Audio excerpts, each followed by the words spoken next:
Breaking news చూస్తున్నాం. ఓ మహిళ తాను డిఎస్పీ అంటూ 40 లక్షల వరకు దోచుకుని మోసం చేసిన సంఘటన వెలుగు చూసింది. అనంతపురం జిల్లా కళ్యాణదుర్గం ముద్దినాయనపల్లి గ్రామానికి చెందిన సరస్వతి అనంతపురం గ్రామీణ అలమురికి చెందిన రంగనాయకులు పరిచయస్తులు.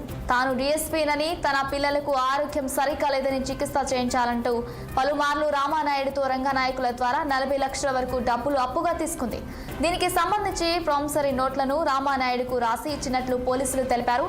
అయితే కొంతకాలంగా డబ్బులు ఇవ్వకుండా ఇబ్బందులకు గురి చేస్తూ తాను డిఎస్పీనంటూ నిత్యం బెదిరింపులకు పాల్పడుతుందని బాధితుడు రామానాయుడు పోలీసులకు ఆశ్రయించాడు. ఈ నేపథ్యంలో అనంతపురం రూరల్ పోలీసులు రామానాయుడు ఇచ్చిన ఫిర్యాదు మేరకు కేసు నమోదు చేశారు. ఇదే అంశానికి సంబంధించి మరింత సమాచారం ప్రతినిధి ఆర్కే సూర్య అందిస్తారు. సూర్య, చెప్పండి. తాను మహిళా పోలీస్ స్టేషన్ లో డిఎస్పీగా పనిచేస్తున్నానంటూ పరిచయం చేస్తున్న ఒక మహిళ ఒక వ్యక్తి నుంచి దాదాపుగా 40 లక్షల రూపాయలు దోచుకొని మోసం చేసిన ఘటన అనంతపురం జిల్లాలో వెలుగు చూసింది. ఈమె అనంతపురం జిల్లా కళ్యాణదుర్గం మండలం ముదినాయనపల్లి గ్రామానికి చెందిన సరస్వతి అనే మహిళగా తెలుస్తోంది. ఈమె అనంతపురం రూరల్ ఆలమూరు గ్రామానికి చెందిన రంగనాయకులు బాగా పనిచేస్తూ ఆ రంగనాయకులకు వరుసకు తమ్ముడైన రామానాయుడు 3 ఏళ్ల క్రితం సరస్వతిని అతను పరిచయం చేశాడు. పరిచయం చేస్తూ ఈ డిఎస్పీగా పనిచేస్తున్నట్టు కూడా చెప్పడం జరిగింది.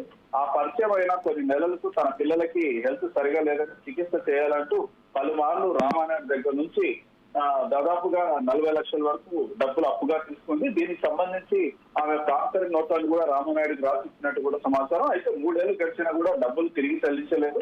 గత 15 రోజులుగా కనపడకుండా పోయింది. ఆమెను బాధితుడు ఫోన్ చేస్తే నువ్వు ఎవరో నాకు తెలియదు, నీకు బాకీ లేని ఎక్కువ మాట్లాడితే నీ అంతు చూస్తానని కూడా బెదిరించడం జరిగింది. అయితే డబ్బులు ఇవ్వకుండా ఇబ్బందులకు గురి చేస్తూ తాను డిఎస్పీనంటూ నీ అంతు చూస్తానంటూ బెదిరింపులకు పాల్పడడంతో ఆమె వేధింపులు సహించలేక బాధితుడు రామానాయుడు రూరల్ పోలీసులను ఆశ్రయించారు. అయితే పోలీసులు విచారణ అనేది చేపట్టారు. ఈ నేపథ్యంలో ఆమె అబద్ధం చెప్తోంది, డిఎస్పీఐ అనేసి చెప్పి తను మోసం చేస్తోంది. ఇంకా పలువురు దగ్గర ఏమన్నా అప్పులు చేసి ఈ విధంగా బెదిరింపులు పాల్పడుతుంది అన్న కోణంలో కూడా పోలీసులు ఇన్వెస్టిగేషన్ చేస్తున్నారు. ఈ సరస్వతి, రామానాయుడు మరియు రంగనాయకులు వీరంతా కూడా దగ్గర బంధువులే. అసలు ఎలా మోసం జరిగింది, ఎలా చేసింది, ఇందులో రంగనాయకుల పాత్ర ఏంటి, ఇతను పరిచయం చేశారు కదా రామానాయుడు, ఇతను ఏమైనా కమిషన్ తీసుకున్నాడా, ఇతని పాత్ర ఏంటి అనే దానిపైన కూడా పోలీసులు దర్యాప్తు చేస్తున్నారు. అయితే ఆ మహిళ ఎవరైతే సరస్వతి ఉందో ఆమె పరారులో ఉంది, ఆమె కోసం వెతుకులాట అనేది కొనసాగుతోంది. Right Surya, thank you for the updates.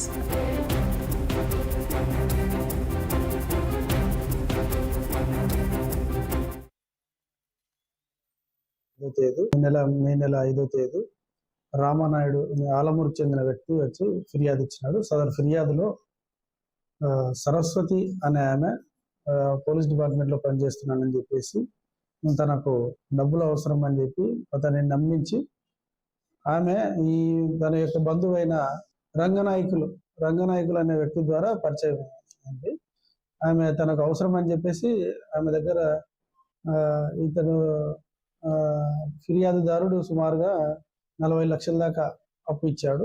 దానికి గాను ఆమె ప్రామిసరీ నోట్లు ఎగ్జిక్యూట్ చేశారు. చాలా రోజుల నుంచి అడుగుతుంటే నా దగ్గర డబ్బు లేదు, మా తమ్ముడు సాఫ్ట్వేర్ ఇంజనీర్, మాకు ప్రాపర్టీస్ దండిగా ఉన్నాయని చెప్పేసి తిప్పించుకుంటూ చాలా రోజుల నుంచి 2023 నుంచి అతనికి డబ్బులు తిరిగి కట్టట్లేదు. సదరు రామానాయుడు ఇచ్చిన ఫిర్యాదు మేరకు కేసు నమోదు చేసి దర్యాప్తు చేయడం. పోలీస్ డిపార్ట్మెంట్ లో పనిచేస్తున్నానని నమ్మించింది, కానిస్టేబుల్ గా పనిచేస్తున్నానని. అది రకరకాల కారణాలతో తన ఇంటికి అవసరాలని, తర్వాత ఆరోగ్య పరిస్థితులు బాగాలేక హాస్పిటల్లో ట్రీట్మెంట్ ఇప్పించుకుంటున్నారని, రకరకాల కారణాలతో వాళ్ళ దగ్గర నుంచి డబ్బులు బాకీ ఇప్పించుకున్నారు. వాళ్ళు పాపం భూములు అమ్మి బంగారు కుదవ పెట్టి ఆమెకు డబ్బులు బాకీ ఇచ్చారు.